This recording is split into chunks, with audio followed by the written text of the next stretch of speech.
In the last segment, we looked at some of Kripke's concerns about the description theory of natural kind terms, and we used examples of actual world creatures to push those concerns. Here we're going to extend his concerns by looking at what he says about counterfactual creatures. Now, remember, a counterfactual statement is a statement roughly that counters the facts. So, for example, if I say, I could have skipped out recording this lecture today and done it tomorrow, it's a counterfactual statement because the actual fact is that I did it today. So when I say I could have done it tomorrow, I'm countering the facts. More generally, we use counterfactual to apply to talk of other possible worlds. So another possible world, any other possible world differs from our world in some respect, presumably. So when we talk about those other possible worlds, we're countering some actual fact. So those are counterfactual worlds.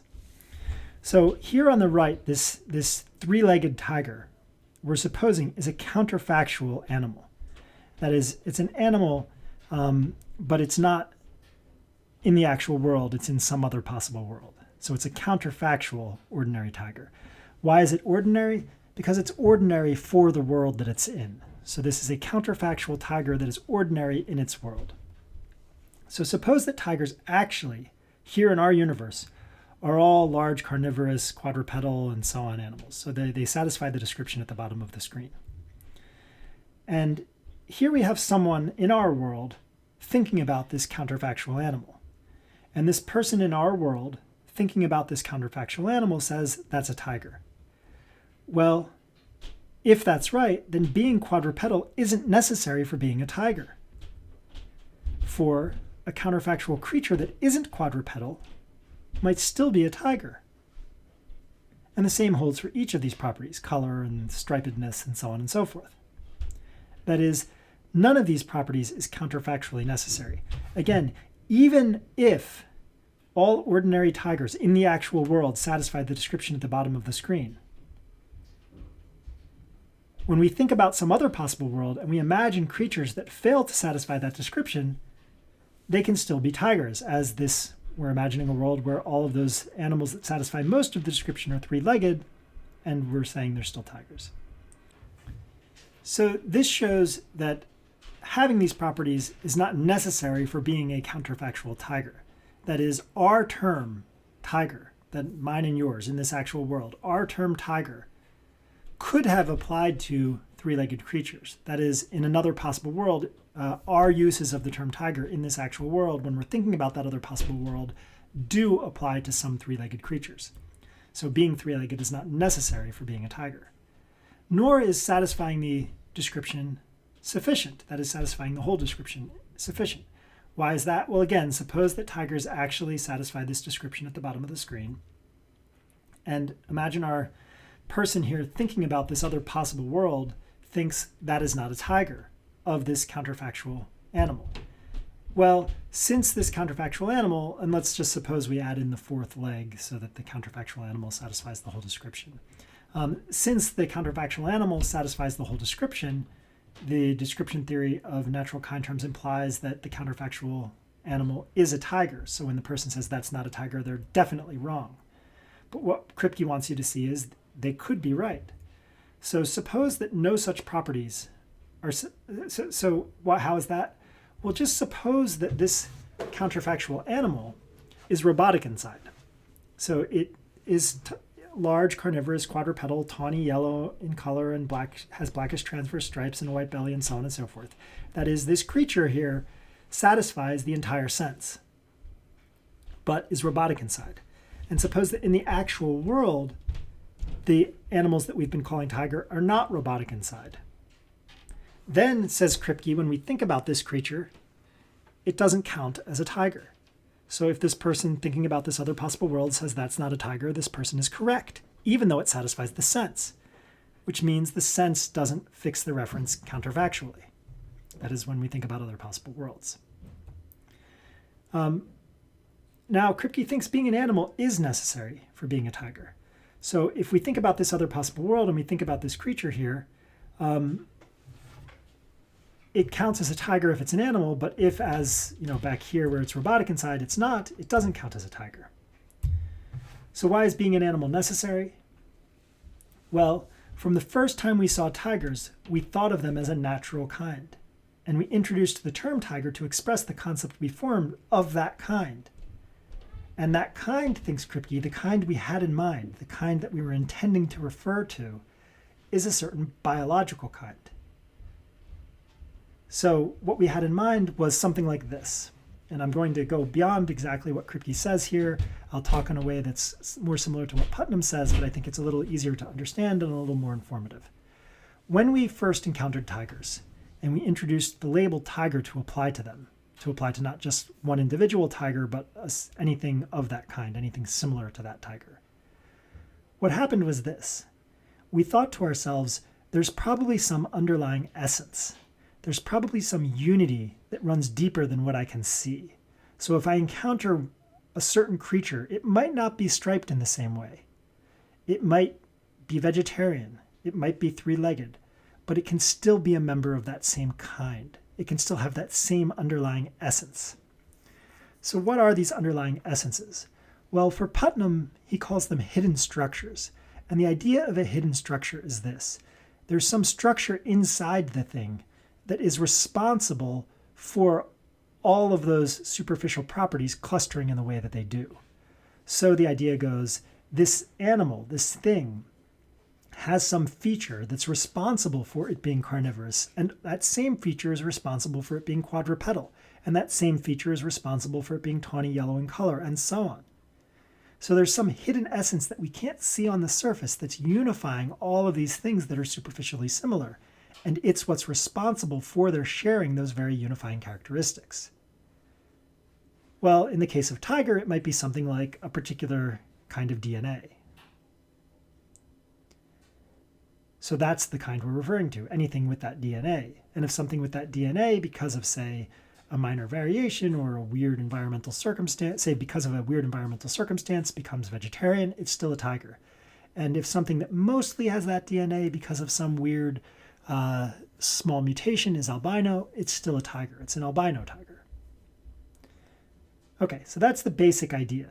Now what's crucial here, you might think, oh, well, that's still a description that the thing has to satisfy. The description is now just having a certain kind of DNA. But what's crucial, there's a couple of things.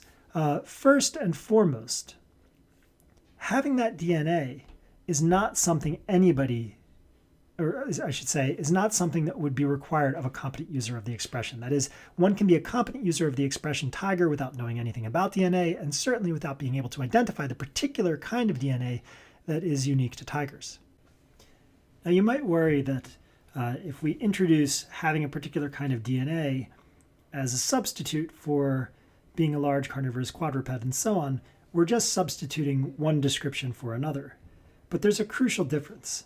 The crucial difference is that no one would think that being able to identify the particular DNA sequence that's definitive of tigers is required for competence with the expression tiger. That is, no one would say that you can only use the word tiger to refer to tigers if you can identify that particular DNA sequence.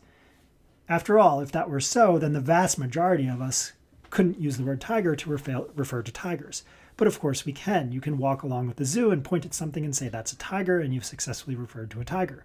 Or I can say most tigers aren't in the United States, and I've said something true. I've successfully referred to tigers. And of course, I'm presuming here I can't identify the particular DNA sequence that's definitive of tigers, and I can't. There's another reason why this is an important departure from the Phrygian view, and it's this. Although if we suppose that actual ordinary tigers do have a hidden structure, and that hidden structure is captured by this DNA sequence, then it follows that every counterfactual tiger has that DNA sequence, and more generally, it follows that necessarily tigers have that DNA sequence. We can still imagine that tigers don't have that DNA sequence in the actual world. That is, we can say, yes, I believe that they do, and therefore they do necessarily. And at the same time, I can imagine that in the actual world they don't. I can imagine that sort of biology has radically misled us, and that the hidden structure shared by actual tigers is very different from what we think it is. Now, notice that goes against the idea that sense is accessible a priori to, that is, an actual reference fixing sense is accessible a priori to any competent user of an expression. Okay, so let's look at some lessons we can have learned from this discussion. First, there are two ways to assess possibility and necessity, and we've done both of these. We can think about what could be versus what couldn't be. So we can think, could an actual tiger be three-legged? Or could an actual tiger be a reptile? Second, we can think about what could have been given how things are versus what couldn't have been given how things are. So we can say, given that actual tigers are all four-legged, could there have been, or in another possible world, is there, a tiger that's only three-legged? Notice when we say, given that all actual tigers are four-legged, could there have been a three-legged tiger? Or in another possible world, is there a three-legged tiger? We're saying something, we're asking something very different than when we say, given that most actual tigers are four-legged, could an actual tiger be three-legged? Those are very different kinds of questions. In one case, we're asking about what we'd say about the actual world if the facts turned out a certain way.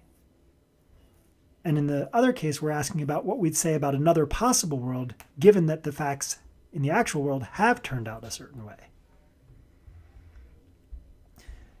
Roughly, we can talk about what could or couldn't be as tracking epistemic possibility, ways we could discover the actual world to be, ways that are possible for, to discover things might be for all we can know a priori.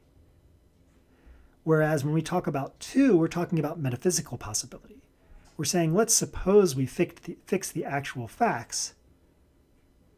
What's necessary? What are the essences of things, given that the facts are fixed? Since we could discover that tigers aren't animals, it's not a priori that they are, because we could discover that they're robots. Since tigers are actually animals, it's necessary that they are. It's part of their essence. So being an animal is not epistemically necessary. That is, tigers are animals. That statement is not epistemically necessary because we could discover that it's false. We could discover that most of the things we've called tiger are in fact robotic or are in fact, illusions or whatever. But given that most of the things we called tigers are actually animals, Kripke thinks, it's metaphysically necessary that they are. So given that they are actually animals, when we think about a counterfactual creature that's superficially just like a tiger but robotic inside, we should say of that counterfactual creature that it's not a tiger. So some necessary truths, the idea goes, aren't knowable a priori. Because you can't know a priori, for example, that tigers have a particular DNA sequence.